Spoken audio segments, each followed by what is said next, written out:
Please watch the video until the end to follow every beat of this tragic and beautiful romance. Chapter 1, The Meeting. He, your narrator, a man who had watched them from the margins, remembers the first time he saw them together, as clearly as a photograph left to dry. It was a summer evening on the edge of town, where the lights of the expensive neighborhoods met the hum of the public park. She, Maren, moved like water, easy laughter, hair escaping a careless knot.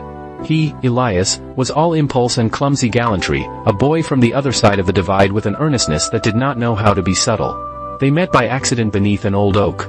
Maren's father owned the house on the hill, Elias mowed lawns for the same street. A book slipped from her hands, he bent to pick it up. Their fingers brushed and something like a current passed between them. There was no grand speech, only a moment heavy with guilty hope. Observing them, the narrator understood at once that what would follow would be more than a summer affair. It would be a heat that burned to embers and complained when watered. Chapter 2, The Bloom. Their romance grew in secret like a garden planted in the dark. They learned each other's small rituals. Maren liked the sound of rain on old tin roofs. Elias kept a coin from his first job in his pocket, rubbing it between thumb and forefinger when he was nervous. They met beneath the oak and in the back rows of the cinema where whispers and shared popcorn were safe accomplices.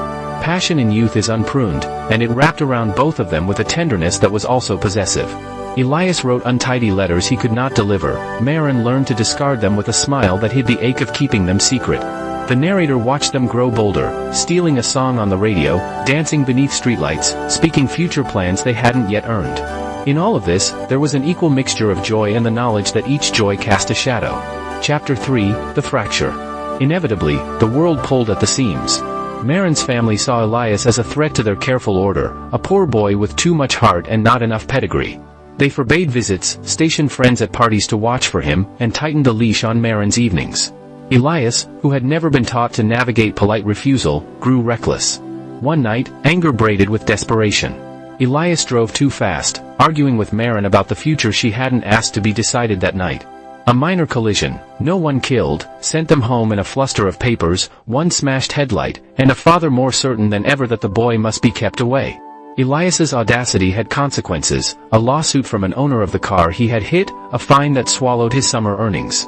The legal trouble was small in the eyes of the law but vast in the eyes of Maren's family. They used it as proof of inevitable ruin. Chapter 4, The Reckoning. The narrator had watched Elias grow from reckless to resolute. Refused by Maren's family, he did not retreat. Instead, he made promises that sounded like plans. He applied for work farther away, writing to Maren with an intensity that bordered on obsession. She wrote back with love and fear in equal measure, torn between the comfort of safety and the call of that impossible devotion.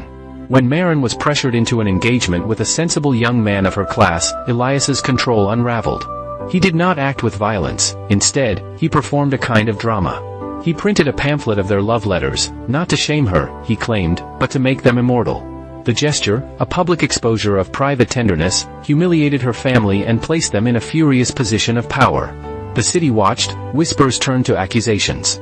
Elias was arrested not for harm but for disturbance and trespass, a boy punished for making love visible where decorum had been established.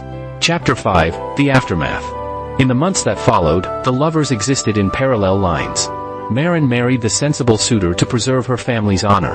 Elias served a short sentence and, upon release, worked in the outskirts where night swallowed his thoughts. Yet love does not evaporate just because it is outlawed by expectation.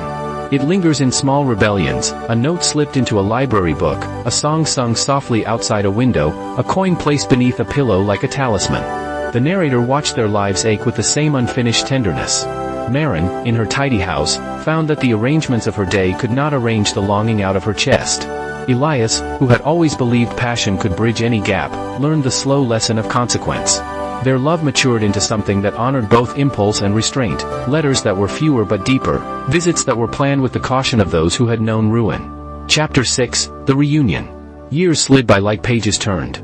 Children and careers softened the edges of recollection. But time has a way of arranging old things into new shapes. When Maren's marriage ended quietly, she returned, not as the reckless girl she had been but as someone who had learned the cost of compromise. Elias, who had never quite stopped loving her, met her at the oak tree where they had first touched a book. They spoke like two people who had been made of the same material but tempered differently. There was no flinging open of doors or promises of a future without scars. Instead, they recognized each other, a man who had loved too loudly and a woman who had loved too quietly. In the narrator's view, their reunion was not a triumphant reclaiming but a gentle negotiation. They built something together that acknowledged what they had lost and what had been given in return: mutual forgiveness, careful generosity, and a love reshaped by survival. The narrator, a man who had watched them through that long arc, understood that love's endurance is not proof against damage, but it can be proof of repair. He closed his eyes and saw them walking away beneath that oak, hands not quite interlaced but neither empty. It was not the endless blaze of youth, but it was steady and warm in a way that could one day outlast them both. If you enjoyed this tale, please subscribe to the channel, activate notifications, give the video a like, comment your thoughts, and share the video.